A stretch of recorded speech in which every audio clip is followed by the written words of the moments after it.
Hi, my name is Patrick.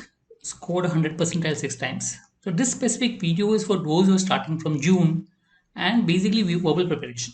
So I already made videos on general CAT preparation, cont preparation, DLR preparation. So this is for verbal preparation if you're starting your preparation from June. So let's try to understand a verbal section. 24 out of 34 questions in the CAT are basically reading comprehensions. Six more questions, para summary and odd one out, are also directly based on reading. So if you're good at reading, even para summary or one out will be taken care of. So technically, if you look at around 30 out of 34 questions are directly linked with reading. You read, you are better at reading, automatically these 30 questions are taken care of. Four questions are para jumbles.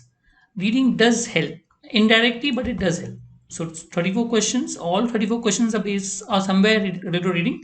30 directly, 4 indirectly.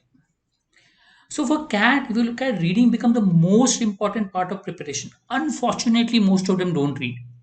But reading is very important. Not only for the verbal section, but if you read regularly, your grasp of the language becomes better. You'll be able to solve the DLR and the con questions also in a much better way. Because there also reading helps you to understand the question better and faster. So read. Reading is very important for CAT. For other exams, if you're looking at somewhere grammar and vocabulary also is there to some extent. Not very important, but there is grammar, there is vocabulary. Normally, when you read a lot, your grammar takes care of itself. You don't have to prepare separately for grammar. So there is no harm in doing a little bit of grammar, but technically, if you're prepared, if you read well, your grammar and vocabulary takes care of itself.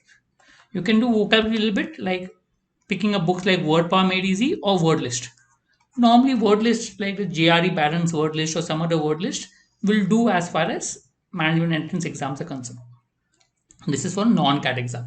If you're only focusing on CAT, you can skip grammar and vocabulary. For non-CAT exams, you can maybe do a little bit of grammar and vocabulary.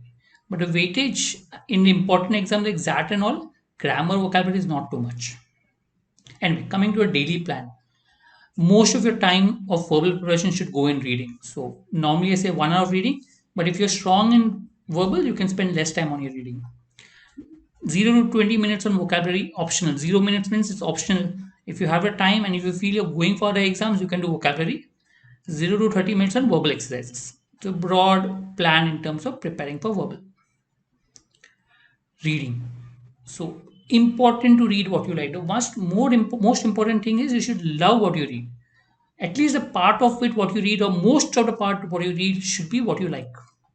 Always read some part of it that you don't like to create a diversity in your reading, but most part is what you should enjoy. The moment you enjoy your reading, you will improve your style or reading capability. If you're not sure about what you like, then read different genres. Okay, maybe read biographies, read fantasy novels, read some crime fictions, read something or the other, and see what you enjoy, what you don't enjoy. Based on that, then maybe you can go in the future to read.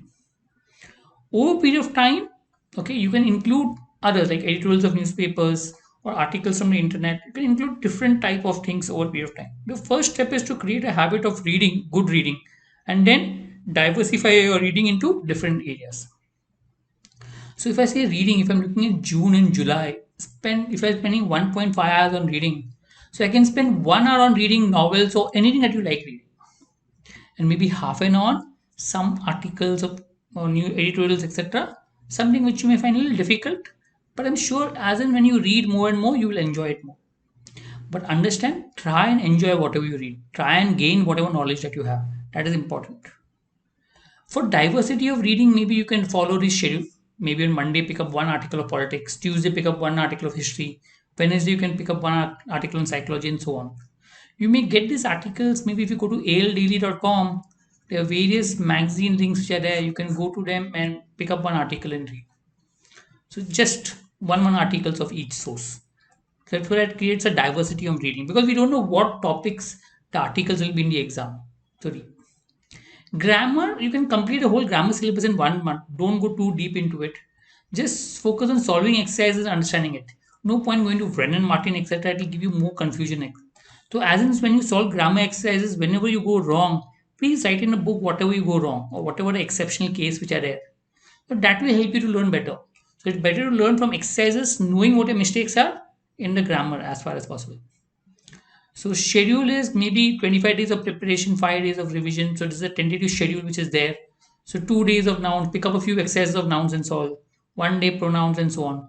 Just pick up a few exercises and solve just to get a fundamental understanding of it. Don't get into too much deep into grammar because there are a lot of exceptions and that can lead to confusion. Coming to verbal ability exercises. So you have sentence correction and other aspects. So try to take, I mean, whatever comes in the cat, the three parts that come in the cat. So I would recommend that you go to this verbal ability like jumble para, odd man out, and para summary after you finish the grammar. Spend 15 days per topic. And here again you solve exercises. So technically maybe in July and August, after you finish the grammar exercise in 1 month, you can spend 15 days on jumble para, 15 days on odd man out, 15 days of para summary just to practice. That should help. So, and it'll help that you finish with a grammar. So that'll reinforce your grammar methods out here when you whatever you're studying. So that's how you do. But you can keep reading on and on. Along with these verbal exercises, keep reading. Reading is most important. Only if you get time from reading, then do verbal exercises, is what I normally recommend. I hope this is clear as far as verbal preparation is concerned. Thank you.